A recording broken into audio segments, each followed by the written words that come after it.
আগামী বুধবার ফলহারিণী অমাবস্যার দিন পারলে আপনার সিঁদুরের পাত্রে গোপনে মিশিয়ে দিন এটি।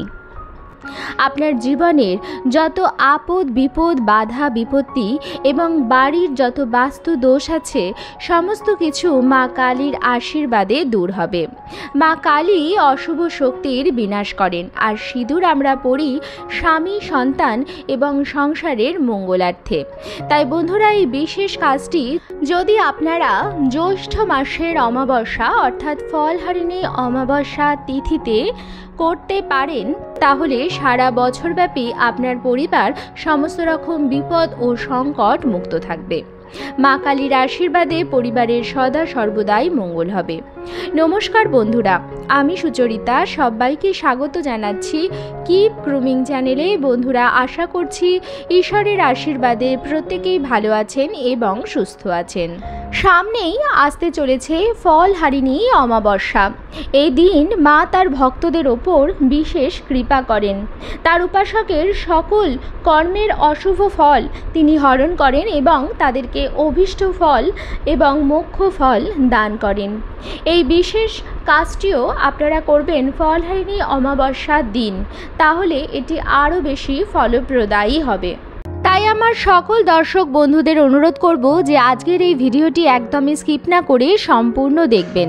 দেখার পর যদি ভালো লাগে তাহলে অবশ্যই কিন্তু একটি লাইক করবেন, কমেন্টসে লিখবেন জয় মা কালীর জয়, এবং বন্ধুরা অবশ্যই ভিডিওটি শেয়ার করবেন আপনাদের নিকট আত্মীয় স্বজন এবং বন্ধু বান্ধবদের সাথে, যাতে সবাই এই ভিডিওটি থেকে উপকৃত হয় এবং আপনাকে ধন্যবাদ জানায়। এই বছর অর্থাৎ 2024 সালে ফলহারিণী অমাবস্যা পড়েছে বাংলার 22শে জ্যৈষ্ঠ 1431, ইংরাজির 5ই জুন 2024 বুধবার দিন। অমাবস্যা পড়ছে বুধবার রাত্রি 7:15 থেকে এবং থাকবে বৃহস্পতিবার দিন বিকাল 5:53 পর্যন্ত। আপনার সিঁদুরে এই বিশেষ উপায়টি আপনারা করতে পারেন বুধবার অথবা বৃহস্পতিবার দিন, যে কোনো একদিন। ভারতীয় সমাজে মহিলাদের বিয়ের পর সিঁদুর পরার প্রথা প্রচলিত রয়েছে। হিন্দু ধর্মে বিবাহিত নারীদের সিঁদুর পরার ওপর বিশেষ গুরুত্ব দেয়া হয়েছে। মনে করা হয় একজন বিবাহিত রমণী তার সিঁদুরের শক্তিতে তার স্বামীকে, তার সংসারকে যে কোনো বিপদ আপদ থেকে মুক্ত করতে পারে। সনাতন ধর্মে সিঁদুর পরার প্রথা অন্তত 5000 বছরেরও পুরনো। এমনকি স্বয়ং মা পার্বতীও স্বামী মহাদেবকে অশুভ শক্তির থেকে রক্ষা করতে সিঁথিতে সিঁদুর লাগাতেন। রামায়ণে শ্রী রামচন্দ্রের দীর্ঘ জীবন ও মঙ্গল কামনা করে মাতা সীতাও সিঁদুর পরতেন। বন্ধুরা, আমাদের হিন্দু বিবাহ যে পদ্ধতি রয়েছে তার মধ্যে অন্যতম গুরুত্বপূর্ণ হচ্ছে সিঁদুর দান। সিঁদুর দান না হলে বিবাহ সম্পূর্ণ হয় না এবং এই সিঁদুর দান বিয়ের সর্বোত্তম প্রথা বলে মনে করা হয়, কারণ একজন বিবাহিত রমণী প্রতিদিন তার সিঁথিতে সিঁদুর পরে থাকেন স্বামী সন্তানের মঙ্গলার্থে। হিন্দু বিবাহিত মেয়েরা প্রায় প্রত্যেকেই স্বইচ্ছায় স্নান সেরে শুদ্ধ বস্ত্র পরিধান করে তারপর নিজের সিঁদুর দানির থেকে সিঁদুর পরে থাকেন। তাই এই সিঁদুর দানিতে যদি মা কালীর আশীর্বাদ প্রাপ্ত একটি জিনিস আপনারা মিশিয়ে দেন, তাহলে মা কালীর আশীর্বাদে আগামী 1 বছরে আপনার জীবনে কোনো রকম আপদ বিপদ আসতে পারবে না, কারণ সেই সিঁদুরের জায়গা থেকে প্রতিদিন আমরা সিঁথিতে সিঁদুর পরব। প্রচলিত বিশ্বাস অনুসারে মা লক্ষ্মী পৃথিবীতে 5 জায়গায় অবস্থান করেন। তার মধ্যে একটি হলো নারীর মাথা বা শির। সেই কারণেই মাথায় সিঁদুর পরার প্রথা প্রচলিত আছে বলে অনেকেরই বিশ্বাস। যে পরিবারে বিবাহিত মহিলারা সিঁথিতে সিঁদুর পরে থাকেন, মা লক্ষ্মীও প্রীত হয়ে সেই সংসারে বিরাজ করেন বলে প্রচলিত বিশ্বাস। তাই আপনি আপনার জীবন থেকে আপদ বিপদ তাড়ানোর জন্য অথবা সুখ সমৃদ্ধি লাভের জন্য, দুটি জিনিসের জন্যই আপনারা আপনার সিঁদুর দানিতে এই জিনিসটি মেশাতে পারেন।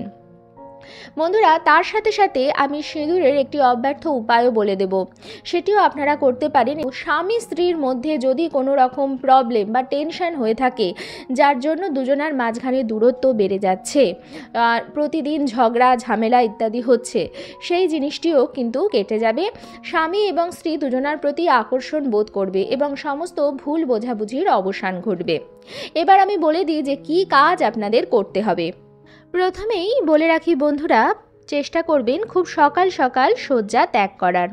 যদি আপনি চান এই উপায়টি করতে, তাহলে খুব সকাল সকাল শয্যা ত্যাগ করুন। বিশেষ করে চেষ্টা করবেন ব্রাহ্ম মুহূর্তে ঘুম থেকে ওঠার, এবং ঘুম থেকে উঠে সমস্ত বাসি কাজকর্ম সেরে আপনার ঘর দুয়ার অত্যন্ত ভালোভাবে পরিষ্কার পরিচ্ছন্ন করে স্নান সেরে নেবেন। স্নান সেরে নেওয়ার পরে আপনার গায়ে এবং বস্ত্রে অবশ্যই গঙ্গার জলের ছিটা দেবেন এবং পরিষ্কার বস্ত্র পরে আপনি ঠাকুর ঘরে প্রবেশ করবেন। যেভাবে আপনি নিত্য পূজা পাঠ করেন ঠিক সেইভাবেই নিত্য পূজা করে নেবেন, কিন্তু এই দিন মা কালীর বিশেষ পূজা অর্চনা করতে ভুলবেন না। আপনার ঠাকুর ঘরে মাতৃশক্তির যে রূপেরই বিগ্রহ বা আলেখ্য আছে, সেখানেই আপনি মা কালীর পুজো করে নেবেন। মা কালীকে সেদিন অবশ্যই একটি লাল জবা ফুলের মালা পরাবেন এবং লাল চন্দন সহযোগে লাল জবা ফুল মা কালীর চরণে নিবেদন করবেন।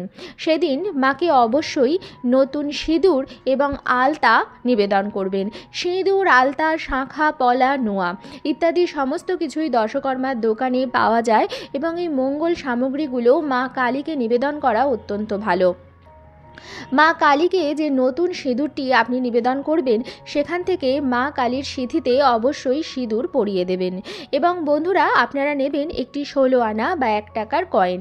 সেই কয়েনটি যেন বাজারে যার মূল্য আছে এরকম একটি 1 টাকার কয়েন হয়, অর্থাৎ বাজারে যার মূল্য আছে সেরকম একটি 1 টাকার কয়েন, বাজার চলতি 1 টাকার কয়েন। সেই কয়েনটিকে নিয়ে আপনি পরিষ্কার জলে ধুয়ে গঙ্গা জল দিয়ে শুদ্ধ করে নেবেন এবং মা কালীর কাছে যে নতুন সিঁদুরটি আপনি দিয়েছেন সেই সিঁদুরের ওপর সেই 1 টাকার কয়েনটি আপনি রেখে দেবেন। বন্ধুরা, সেই কয়েনটির মধ্যেও একটি সিঁদুরের ফোঁটা পরিয়ে দেবেন। ঠাকুর ঘরে যদি গোলা সিঁদুর থাকে বা তেল সিঁদুর গলিয়ে আপনি সেই 1 টাকার কয়েনটির মধ্যেও একটি সিঁদুরের তিলক করে দেবেন। তারপর আপনি প্রদীপ, ধূপকাঠি সমস্ত কিছু ধরিয়ে নেবেন। আপনি ধুনোও জ্বালাতে পারেন, ঘিয়ের প্রদীপ জ্বালাতে পারেন এবং সমস্ত কিছু দিয়ে মা কালীর সামনে আরতি করে নেবেন। আপনার সাধ্যমতো নৈবেদ্য মায়ের সামনে সাজিয়ে দেবেন। ফল, মিষ্টি, নৈবেদ্য ইত্যাদি সমস্ত কিছু দিয়ে প্রদীপ, ধূপকাঠি জ্বালিয়ে আপনার মনের ভক্তি ভাব দিয়ে মায়ের পূজা করে নেবেন।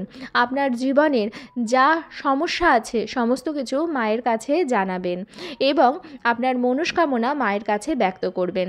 সেই দিন পুজো করা পর্যন্ত অবশ্যই চেষ্টা করবেন যেন আপনি উপবাস করে থাকতে পারেন। আপনি সকাল সকালই পুজো দিচ্ছেন, তাই উপবাস করে রাখা সম্ভব। যদি একান্তই অসম্ভব হয় আপনি ফল খেতে পারেন।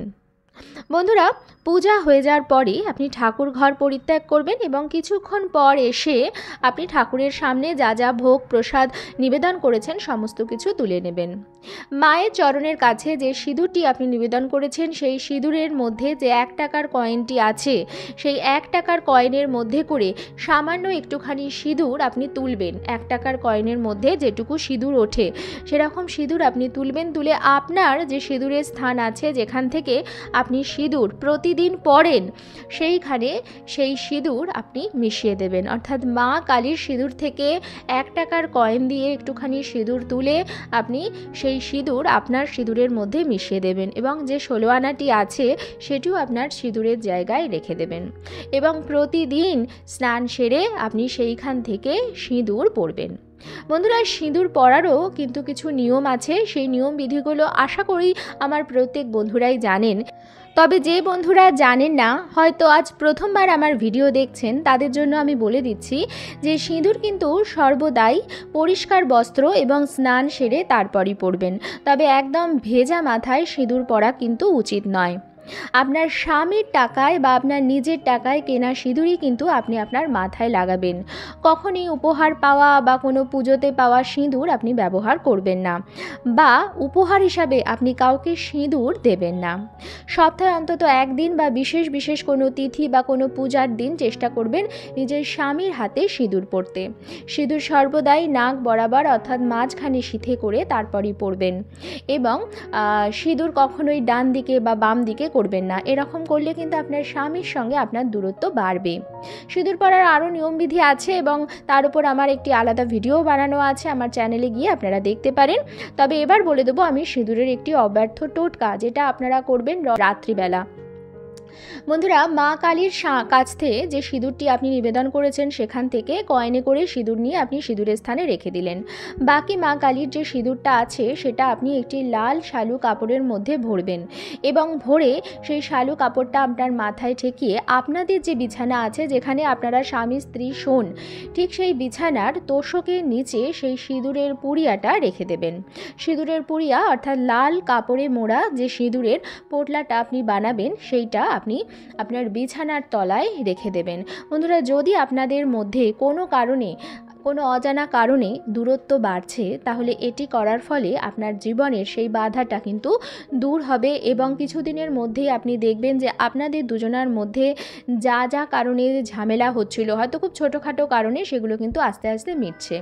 এই সিঁদুরের যে পুড়িয়াটা আপনি বানালেন এবং বিছানার মধ্যে রেখে দিলেন, সেটাও আপনি গোপনে রাখবেন, অর্থাৎ কাউকে জানাবেন না, এবং সিঁদুরের মধ্যে যেটি মেশাচ্ছেন সেটিও আপনি গোপনে করবেন, অর্থাৎ বাইরের কোনো লোকের চক্ষুর আড়ালে। বাইরের কোনো ব্যক্তি, হয়তো আপনার কোনো বান্ধবী বা আপনার কোনো আত্মীয়, তারা যেন দেখতে না পান, সেই সময় আপনি এই কাজটি করবেন। বন্ধুরা, কে আমাদের শত্রু কে আমাদের মিত্র সেটা মুখ দেখে বোঝা সম্ভব নয়, তাই নিজের পরিবারের কিছু জিনিস গোপনীয়তার সঙ্গেই করা কিন্তু ভালো।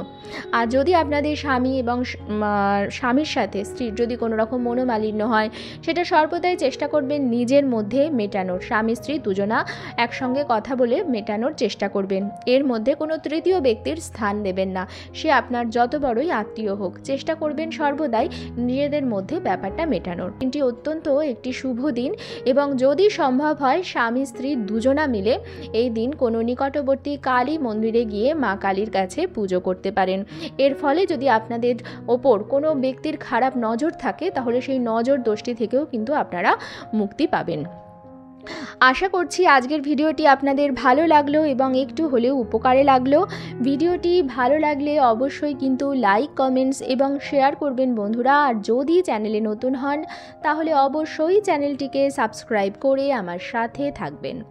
দেখা হবে কিপ গ্রুমিংয়ের নতুন আরও একটি পর্ব নিয়ে। সবাই খুব ভালো থাকবেন, সুস্থ থাকবেন।